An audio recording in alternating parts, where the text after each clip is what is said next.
Monday! Welcome! Today we're talking about whether you should say no to your dog when they react or behave aggressively in some way. Towards you, towards someone else, toward another dog. That could be growling, snapping, barking. It comes up a lot in both our Facebook group and in classes, and just questions that we get. Shouldn't I tell my dog no? How are they supposed to know they're not supposed to do that? How can I correct this behavior? So today we'll be talking about whether or not you should say no to your dog when they're behaving aggressively. If not, why not? And then what else are you supposed to do? So I have a little, I'm going to have to go back a little presentation for you today. Okay, so should I say no when my dog is aggressive? And we'll talk about why we don't recommend this and what you can do instead. So this first why not might seem a little facetious, but it's not really. Your dog doesn't speak English or whatever language that you might scold them in. So the word itself, saying no to your dog, doesn't mean anything to them inherently. Now, I know some of you might be saying, no, my dog definitely understands what no means. But let's pick that apart a little bit. If your dog doesn't speak English, and I hope we can all agree that our dogs don't speak languages the way we do, the verbal languages that humans use, what else could they be understanding when we tell them no? What could be affecting their behavior? Excuse me.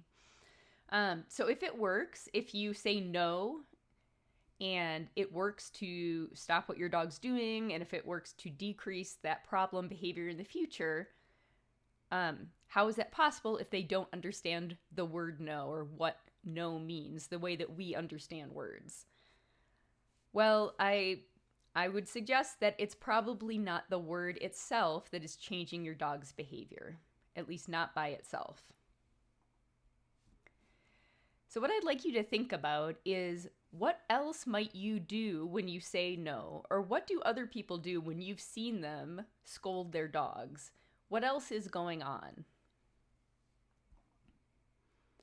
These are some really common things that we tend to do when we say no to our dogs that probably do have some natural sort of meaning or effect on their behavior.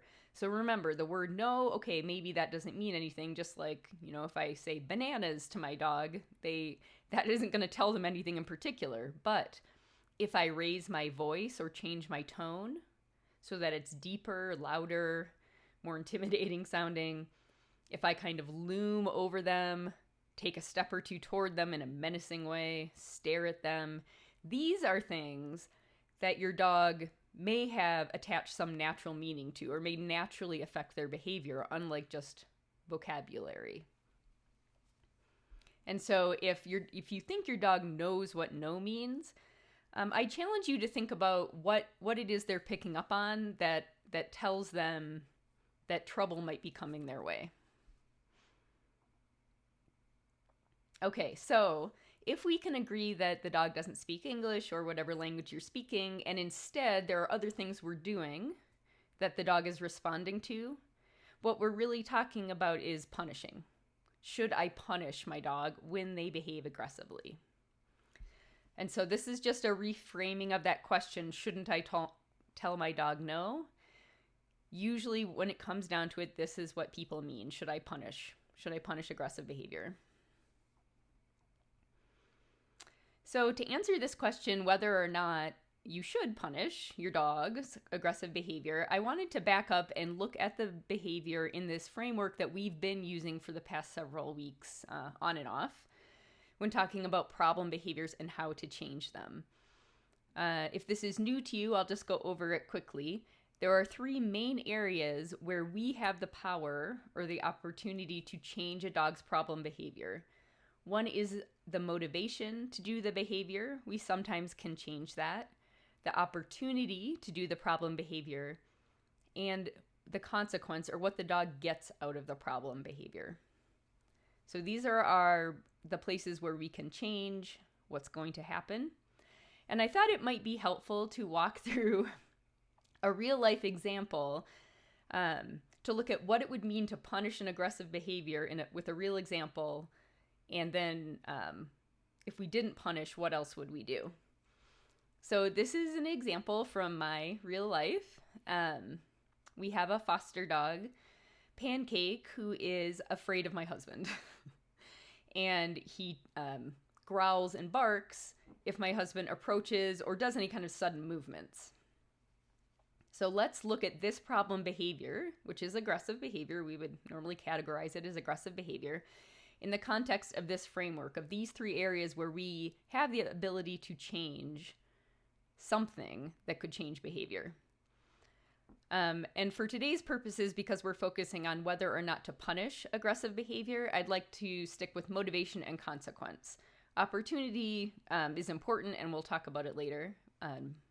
But for today's purposes, the motivation to behave aggressively and the consequences of aggressive behavior will be the most important. Okay, so as you guys remember, those of you who have been with me for a while, we usually start by looking at the consequence. We need to know what the dog is getting out of the behavior to understand why they're doing it and how we can change it. So in the case of little Pancake, when he growls or barks at my husband, most of the time, my husband moves away from him. Now, he's not necessarily driving him away. A lot of times, my husband's just passing by anyway, and he would continue to move anyway. But from Pancake's point of view, it's worked. He barked or growled, the scary thing went away. And so my hypothesis for this problem behavior in this situation is that what's reinforcing the barking and growling is escape or avoidance of, really escape from my husband, proximity to my husband. Now, what motivates Pancake to get that consequence? Well, the reason, if my husband moving away from Pancake is reinforcing, then that means that my husband being near Pancake is an aversive to him, an aversive stimulus. It's, he's a bit scary, intimidating. However, we would want to phrase it as in human language.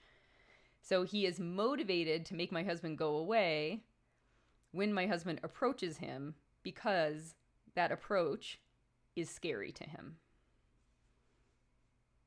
Okay, so can we change either of these things? Yes, we can. But let's talk about the question of the day, which is, what if we punish this? What would that look like? Okay, so previously, Pancake used barking and growling to make my husband go away. But now we've decided, you know what? We don't like this behavior. We're going to punish it, or we're going to try to punish it. And what we're going to do is we're going to have my husband yell at Pancake when he barks or growls. So we've changed the consequence of the behavior to yelling. And say we're successful. So previously, Pancake did this barking and growling behavior and got husband to go away. We have now replaced that consequence with yelling. And if we're successful in punishing the behavior by yelling, that means that he'll bark and growl less. Now, what I would like you to think about is, remember, we decided that the reason why it was reinforcing for Pancake to bark and growl to get my husband to go away, the reason why husband going away was reinforcing is because husband approach is scary. Now that we've added yelling as a consequence, what do you think has happened to the motivation, to Pancake's motivation to get my husband to go away?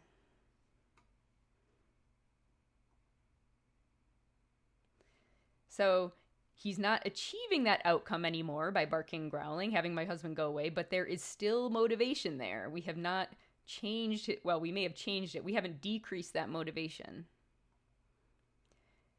And I would argue that the likely result of my husband yelling at the dog for barking and growling at him is that his motivation to make my husband go away has leveled up. he has become even more scary and intimidating. And so this has actually worsened his sort of feeling about my husband, how aversive my husband is to him, is now worse. Now, what does this mean for behavior? Now, remember, I said we're assuming that we have successfully punished barking and growling. So he's not barking and growling anymore, because if he does, my husband becomes scarier. He yells. But we've also said that because of that added scariness factor, Pancake's motivation to make my husband go away is even more than it was before, even greater. And so what can happen, and this is a very practical reason to avoid punishing aggressive behavior, is that, okay, I can't use that behavior that I knew how to do before to create safety for myself, to drive the scary thing away. I guess I'll have to try something else. The dog is likely, and this is true with a lot of problem behaviors, if you just try to punish it and don't give the dog a way to meet that need that was previously being met by their aggressive behavior, some other problem behavior is likely to pop up because they're going to still they still have that motivation and that need to meet. And so they're going to try to find another way to do it. And with aggression, unfortunately, oftentimes those other behaviors, from our point of view, we would call them escalations or escalated aggression. Okay, growling, barking no longer works. Next time he comes too close, I'm going to bite him, or I'm going to charge and snap at him. And what do you think the chances are of snapping or biting being successful in getting my husband to back up? Pretty high, right? Most of us have the good sense to back away if a dog is snapping at us. So that would mean that these sort of even more aggressive behaviors, or behaviors we like even less than growling, have now been reinforced. So we started out with a growling problem, and now we have a biting problem. So that comes back to that question, should I punish aggression? If you look online for this, you can find lots of opinions. You can certainly find a lot of moralizing and talking about people talking about whether it's ethical or not to punish aggression. And that's a little bit different discussion than I wanted to have today. Today, I wanted to focus on the practical reasons why punishing aggression is not recommended and why it can cause you more problems than you started out with. So, like I said, you can replace a growling problem with a biting problem. No one wants that. Another problem that can arise when you punish aggressive behavior, or actually punishing anything, is that the person who's doing the punishing becomes associated with punishment, with some aversive thing happening, some bad thing happening to the dog. And outside of that specific behavior you were trying to decrease, this can cause other behavior problems in other contexts. And why? Because whoever's doing the punishing, maybe they weren't scary or aversive to the dog. Their presence wasn't aversive to them previously, and now it is. So you've changed their motivations to behave in certain ways. Or maybe they were a little bit scary, and now they're scarier. So this can cause additional behavior problems that you didn't plan on.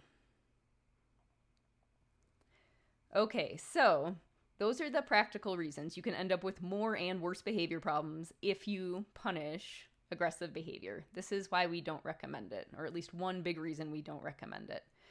Now, I'm going to try to follow my own advice and not just tell you what not to do, but tell you what to do instead. But that'll take a little more discussion, and so I'm going to save most of that for next week. We'll go over this behavior problem example and talk about what we can do that's not punishment. But remember, I'll just briefly speak about this so that it's in the recording in case this is the only recording someone watches. Remember that we have these three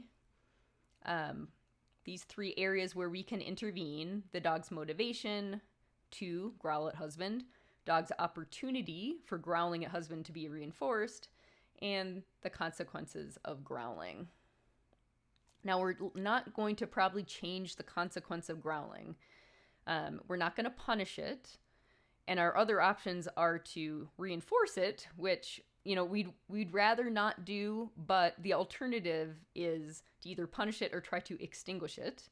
So say my husband walks by, the dog growls. He can stay there, he can yell at the dog, or he can leave. It's not a great situation no matter what, but my advice is in this case, say, okay, just back up, because I would rather reinforce growling than essentially drive the dog to try something louder, to raise their voice because we're not listening. So we're not going to try to change the consequence of the growling. Instead, we're going to focus on motivation and opportunity to perform the behavior. Now, motivation, we talked about, he's scared of my husband and wants him to go away. There are a few ways that we can work on that we'll talk about next week, but ways you can make things less scary to your dog include anti-anxiety medication, more distance or a lower intensity of the trigger. So maybe my husband not going so close by him. And pairing whatever the scary thing is with reinforcement. So say every time he goes by, some cheese falls into his pen. And then opportunity is how often opportunity for growling to be reinforced in our case would mean how often does my husband pass close enough by Pancake for him to feel the need to growl? And can we decrease that maybe by changing where Pancake is? So like I said, this is a real life example that we've been working with in our house. And I'll be taking some video this week, and then next week we'll go through this and show how we've made adjustments, where we ran into trouble, how we address those problems. So you can see this framework in action.